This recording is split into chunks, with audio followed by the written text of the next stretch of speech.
Hi, and welcome to 60 for 30, a budget Magic the Gathering project that looks to get you a playable 60-card deck for right around $30. Today, we're going to be going into a standard deck that I've been having a ton of success with in Paper and Arena, Song of Plenty.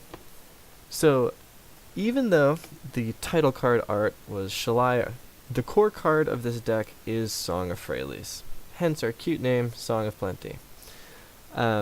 This card, it caught my interest when Dominaria came out and just seemed really kind of strong, but no one was talking about it. And then we got a ton of great token cards, and I knew something good could be done with it. So that is what led us to the deck that we're about to see today. Song of Freyalise wants to be played with tokens. So this token package, Saproling Migration, makes Saproling tokens. 2 tokens for 2 mana is how you're going to use it pretty often, but if it gets later into the game, you have 6 mana available, you pay 6 mana, you get 4 tokens instead, which is pretty decent. Yavimaya Sapherd is just a slightly less good rate. You still get 2 bodies, it's 3 mana, and one of them is a 2/2, which is useful in some situations. Other times you're going to wish that you were paying 2 mana for the 2 bodies, but it's just another duplicate effect that gets us bodies on the field to take advantage of Song of Freyalise. And then Spore Swarm, at 4 mana we're only going to run 2 copies, but it makes 3 tokens, and at instant speed, it's a great way to get 3 bodies onto the field from just 1 card. And then we get to putting those tokens to use with our Song of Freyalise. So when we play Song, it's generally going to be a free spell. It's not going to cost us any mana. We're just going to have to tap some creatures, almost as though it had Convoke. Because we're only going to want to play this when we already have creatures on the battlefield. So say on turn 2, we play a Saproling Migration, we get 2 tokens. And then on turn 3, we play a 3rd land, we play Song of Freyalise, and we only have 1 land available, but then those 2 Saproling tokens can now both tap for mana of any color, which then essentially lets us play something that costs 3 mana, like a Sapherd, like we normally would have on turn 3. And then when you untap with it on turn 4, you have a ton of mana at your disposal, and then the next turn it's going to buff all your creatures, make them indestructible, vigilant, and give them trample. So you're always going to be getting a ton of damage through when that goes off if you have a big army. Those counters stay, so your little tokens are just permanently bigger, which is nice. Llanowar Elves is just a card that's going to speed our game up a little bit. It's great in any green deck. And then Mentor the Meek, since we're going to have so many instances of creatures with power 2 or less entering the battlefield. Mentor the Meek has power 2 or less, Llanowar Elves has power 2 or less, all of our tokens have power 2 or less. We can use the extra mana that Song helps us generate and Llanowar Elves helps us generate to draw a lot of cards and keep our hands full. And then these are the payoffs. Sporecrown Thallid, I'm sure you noticed, a lot of our token creators, aka all of them, are Saproling creatures. So Sporecrown Thallid is a nice little lord that we get to run, although it's not that great of a body itself. Shanna, Sisay's legacy, gets to be ginormous, plays kind of like Tarmogoyf from Modern. You have 5 tokens out, you play Shanna, she's a 6/6 creature for 2 mana, which is really, really strong. She's only going to get bigger from there. And then her ability to be hexproof from abilities your opponent controls is actually really useful at times. It gets around enchantment-based removal like Conclave Tribunal or Seal Away. And it also blanks Ravenous Chupacabra as a removal spell. A lot of times you'll have this giant 6/6 creature out, they'll play a Chupacabra, they'll kind of pause for a little bit and then eat one of your tokens, which isn't necessarily the best way to use a Chupacabra. So Tendershoot Dryad is really the hey, I'm going to win this game card. It's 5 mana, but Song and Llanowar Elves can help us get there faster.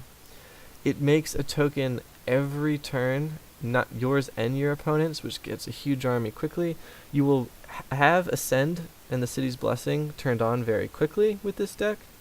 And then it gives all Saprolings, which again is most of our creatures, +2/+2. It is a house. It dies very easily. It's just a 2/2 creature. But our other crazy awesome card, Shalai, Voice of Plenty, gives creatures we control hexproof. So a great way to do this is you run out Shalai at turn 4, follow it up with Tendershoot Dryad, they have to kill a Shalai with a lava coil, something like that, to get through to your Tendershoot Dryad, and in the meantime, you're making a huge army that Shalai can then also buff by putting a +1/+1 counter on each creature you control. She's a great blocker at 4 mana against a lot of aggressive decks that are in the meta right now. Shalai is awesome. We're only running 3 because she's legendary, and we don't want to worry about duplicate copies, but she is a fantastic card. And then we're going to run some interaction, because we're not mindless Magic players. Conclave Tribunal hits everything, and convoking it will be very easy. Seal Away, just because it's nice to have some instant speed way to interact with someone. And then Reclamation Sage, because lots of people run things like Conclave Tribunal and Seal Away, we're going to run Reclamation Sage. If you want to upgrade this spot into Knight of Autumn, go for it. I play Knight of Autumn. It's just a little more versatile, but Reclamation Sage is obviously fine and fulfills the main purpose of Knight of Autumn. Then we have our lands, very basic. Forest Plains Guildgates. If you want to upgrade the Guildgates into shock lands and check lands, that's great. And then we're going to run some utility lands to help us from flooding out. Memorial to Glory makes tokens, obviously very useful in a token deck. And the Memorial to Unity can help us dig for Shalai or Tendershoot Dryad, something to kind of push us over the top in the late game. This deck can have some really explosive starts, especially with Song of Freyalise, like turn 1 Llanowar Elves into turn 2 Yavimaya Sapherd into turn 3 Song of Freyalise with a Saproling Migration into turn 4 Shalai into turn 5 swing with a massive army and also play a Sporecrown Thallid. It gets bananas. Or it can play grindier. Your Tendershoot Dryads will win games by themselves if you can protect them long enough, if you can get to the point where you're both top decking stuff and you're just going to outscale them eventually with a card like that. So just play what the deck gives you. There are some cards that are really problematic for this deck right now. Goblin Chain Whirler can hurt in a token deck. Ritual of Soot, Golden Demise, those are all really tough cards. Deafening Clarion, they see a lot of play in meta decks right now, especially on Magic Arena in a best of 1 format if you're playing ranked. Lots of decks run those cheap board wipes in their decks because they're expecting to see lots of mono white aggro decks. So they pack the board wipes. The board wipes are really good against us, so sometimes you're just going to eat them and it's going to feel bad. Play around them as much as you can. This is mostly Chain Whirler. If you're playing a red deck, don't run out too many 1/1 creatures unless you have a way to make them bigger. You know, throw down a Lord, a Sporecrown Thallid, something to protect them from Chain Whirler. And if you're playing against a black deck that's going to have Ritual of Soot in it, you know, maybe don't put all the cards from your hand onto the battlefield. Maybe put a few threats down and make them deal with those first. This deck is super affordable. You can buy everything excluding the basic lands on TCG Player right now for $27, almost exactly. Online, I almost didn't believe this. This is 1.19 ticks from Card Hoarder right now. And then on Arena, it's very affordable. It's kind of heavy on the uncommons, but what deck isn't, unless that deck happens to be heavy on mythics and rares. But with only 8 rares and no mythics, it's not that hard to put together. And a lot of the uncommons and commons you can probably find in your collection if you've opened some Dominaria packs.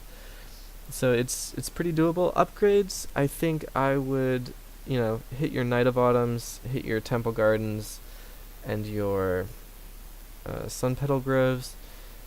Maybe throw in a Lyra or a March of the Multitudes if you're looking for some more lifelink in your life. But really, this deck in its current iteration is kind of a Saproling tribal deck. Doesn't need that much upgrading. It's playing the cards that it wants to play, which is really nice. And that's it. That's our return to standard. That's Song of Plenty. I've been really enjoying it. It has legs. Sometimes you get blown out, sometimes you blow people out. It's kind of, I really like the lines that it gives you. It doesn't feel like a dumb aggro deck. You have to worry about sequencing your threats to get the most out of your song, timings.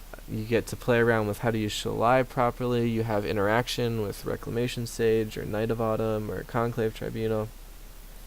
It has some really interesting things going on, which I really enjoy. Hopefully you enjoy too. If you enjoyed this video, like, subscribe, leave me a comment. I really enjoy talking to the few of you wonderful people who comment on these videos. I think I've responded to everything so far, so feel free to leave me a message. And have fun out there, boys and girls. That's what it's all about.